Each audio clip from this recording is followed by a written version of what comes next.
사도신경으로 우리 초등부 예배를 시작하겠습니다. 전능하사 천지를 만드신 하나님 아버지를 내가 믿사오며 그 외아들 우리 주 예수 그리스도를 믿사오니 이는 성령으로 잉태하사 동정녀 마리아에게 나시고 본디오 빌라도에게 고난을 받으사 십자가에 못 박혀 죽으시고 장사한 지 4일 만에 죽은 자 가운데서 다시 살아나시며 하늘에 오르사 전능하신 하나님 옆에 앉아 계시다가 저로서 산자와 죽은 자를 심판하러 오시리라. 성령을 믿사오며 거룩한 공회와 성도가 설교하는 것과 죄를 사하여 주시는 것과 몸이 다시 사는 것과 영원히 사는 것을 믿사옵나이다. 아멘. 네, 친구들 기쁨으로 한 주 잘 지냈나요? 오늘은 예수님의 참 모습이라는 설교 제목으로 우리 친구들과 말씀 나눠보려고 합니다. 한번 잘 들어봤으면 좋겠습니다. 그래서 오늘 읽을 말씀 같이 찾아볼까요? 오늘 읽을 말씀은 누가복음 9장 35절 한 절 말씀입니다. 우리 다 같이 찾고 나서 채색 누른 다음에 우리 다 같이 한 목소리로 읽겠습니다. 네, 다 찾은 줄 알고 우리 한 목소리로 읽겠습니다. 시작! 구름 속에서 소리가 나서 이르되 이는 나의 아들 곧 택함을 받은 자니 너희는 그의 말을 들으라 하고. 아멘.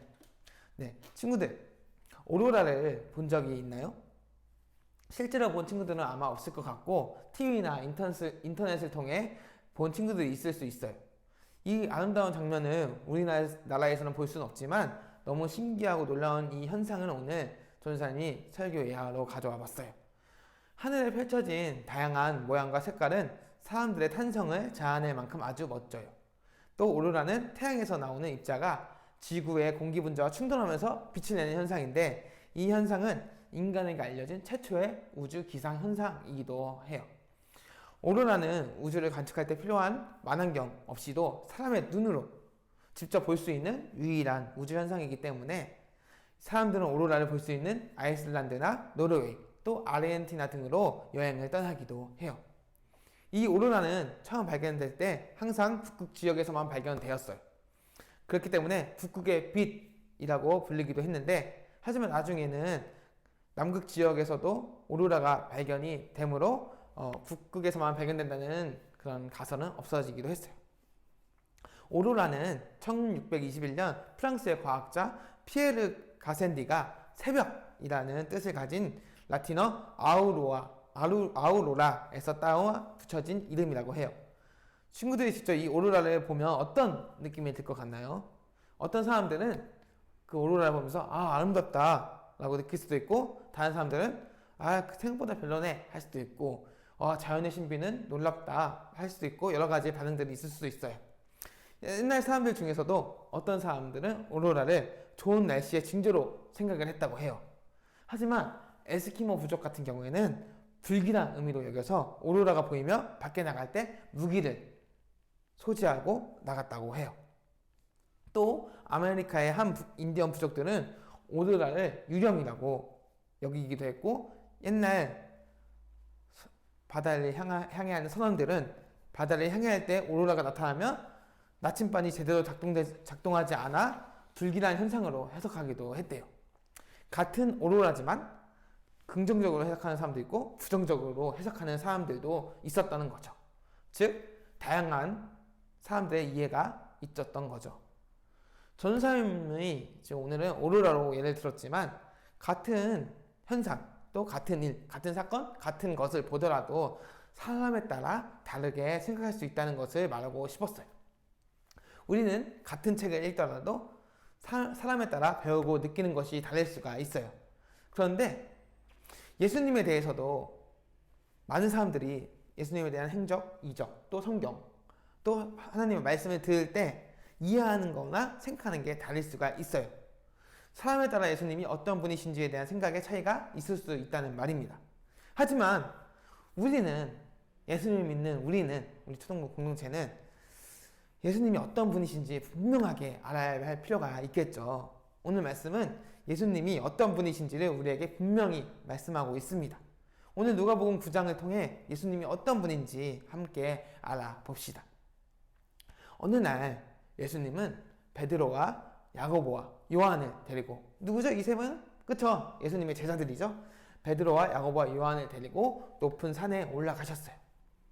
예수님은 그곳에서 기도를 하기 시작했고 같이 따라온 제자들은 졸음을 이기지 못한 채 졸기 시작했어요. 그런데 그때 기도하시던 예수님의 얼굴과 옷이 눈이 부실 정도로 하얗게 빛이 나며 변화되셨어요. 잠이 달아나 제자들에게 변화되신 예수님이 제자들 앞에 딱 나타나셨어요. 근데 그 곁에 예수님만 있는 것이 아니라 다른 두 사람이 보였는데 바로 모세와 엘리야도 같이 함께 보여진 겁니다.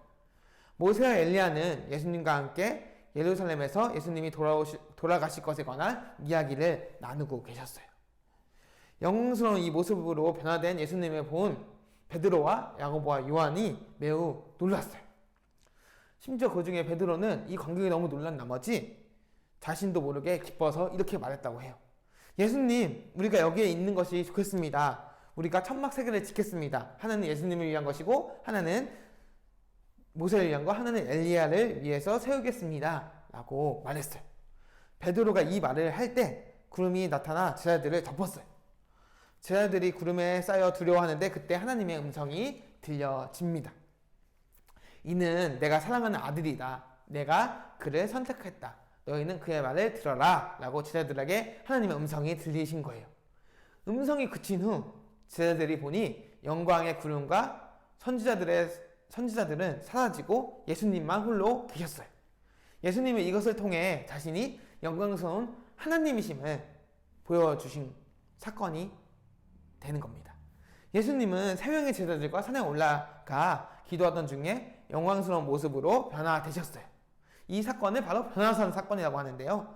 그 모습을 본 베드로는 너무 기쁜 마음에 천막을 지어 함께 있으면 좋겠다고 예수님께 말씀드릴 정도로 너무 그 광경이 영광스럽고 은혜스러웠던 것 같아요. 그때 구름 속에서 하느님의 음성을 들을 수 있었고 또 제자들은 이 특별한 사건을 통해 예수님의 영광의 하나님이시라는 것을 분명히 깨닫고 경험할 수가 있었어요. 영광의 하나님이란 위대하고 높으신 하나님이라는 뜻이겠죠. 하나님의 뜻에 따라 죄인들을 구원하시기 위해 참 사람으로 이 땅에 오신 예수님은 위대하고 높으신 영광의 하나님이신 겁니다. 우리 지난주에 말씀 기억나나요? 베드로의 고백을 우리가 지난주에 배워봤죠. 베드로의 고백에서 예수님은 참 그리스도시며 하나님의 아들이라고 베드로가 고백했는데 그거에 덧붙여 이번에는 영광의 하나님이라는 칭호까지도 우리가 알 수가 있습니다. 우리는 이 시간 지난주와 이어서 예수님이 누구신가를 분명히 알고 고백해야 됩니다. 베드로후서 1장 17절에 이렇게 기록되어 있어요. 지극히 큰 영광 중에서 이러한 소리가 그에게 나기를 이는 내 사랑하는 아들이요 내 기뻐하는 자라 하실 때 그가 하나님 아버지께 존귀와 영광을 받으셨느니라. 아멘. 친구들, 예수님은 변화산에서 변화되신 모습을 통해 자신이 영광의 하나님이신 것을 보여주셨어요. 우리는 그 영광의 하나님이신 예수님을 굳게 믿고 살아야 하는 주님의 제자들이에요. 하나님의 자녀가 된 우리 모두 예수님이 영광의 하나님이신 것을 믿고 예수님을 믿고 높이며 살아가길 바랍니다. 그럴 때 우리를 인도해 주시는 하나님께서 우리 수동부 친구들 한 사람 한 사람을 인생을 책임져 주시고 이끌어 주실 것입니다. 더 나아가서 우리의 삶이 주인이 예수님이신 것을 찬양합시다. 베드로는 예수님의 그 영광스러운 모습을 보고 기뻐하며 자신의 고백들을 하였죠. 우리도 그 영광스러운 예수님을 말씀을 통해 또 우리의 삶의 이끄심을 통해 또 하나님의 나타나시는 여러 가지 현상들을 통해서 우리가 느끼며 같이 그 마음을 공유하고 있어요. 그럴 때마다 우리는 예수님을 찬양해야 합니다. 우리 사람은 유한한 존재죠. 그래서 만남이 있으면 헤어짐도 있을 수 있고 또 좋을 수도 있고 슬플 수도 있어요. 하지만 우리의 영원한 주인 되시고 우리를 이끌어주시는 하나님을 붙잡으면 우리 좋겠어요. 이 시간 전사님이 초등부 사역을 하면서 친구들을 생각하며 바랬던 것이 있었어요.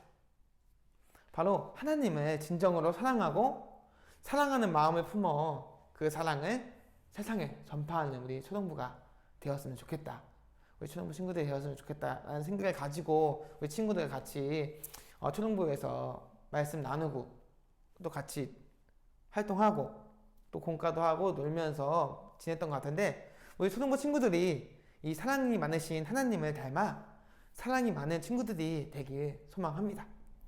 그래서 앞으로 살아갈 때 또 어떤 상황 속에서도 그 그 사랑을 품고 나누는 친구들로 성장되었으면 좋겠습니다.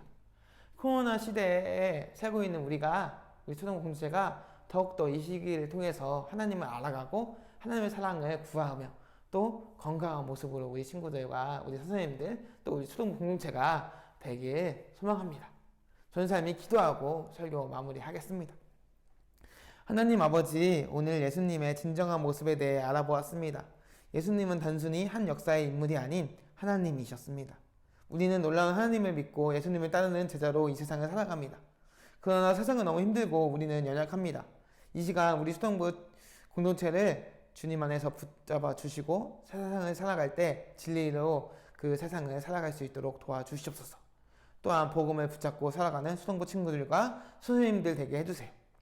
그리고 무엇보다 예수님을 나의 구원자, 나의 하나님이시라는 것을 고백하며 살아가는 우리 친구들 되게 해주세요. 무엇보다 주님 안에서 서로 사랑하고 기뻐하는 공동체가 되게 해주세요. 예수님의 이름으로 기도합니다. 아멘. 네, 주기도문으로 오늘 예배를 마치겠습니다. 하늘에 계신 우리 아버지여, 이름이 거룩히 여김을 받으시오며 나라가 임하옵시며 뜻이 하늘에서 이루어진 것 같이 땅에서도 이루어지이다. 오늘날 우리에게 일용할 양식을 주옵시옵고 우리가 우리에게 죄진 자를 사하여 준 것 같이 우리 죄를 사하여 주옵시고 우리를 시험에 들게 하지 마옵시고 다만 악에서 구하옵소서. 대개 나라와 권세와 영광이 아버지께 영원히 있사옵나이다. 아멘.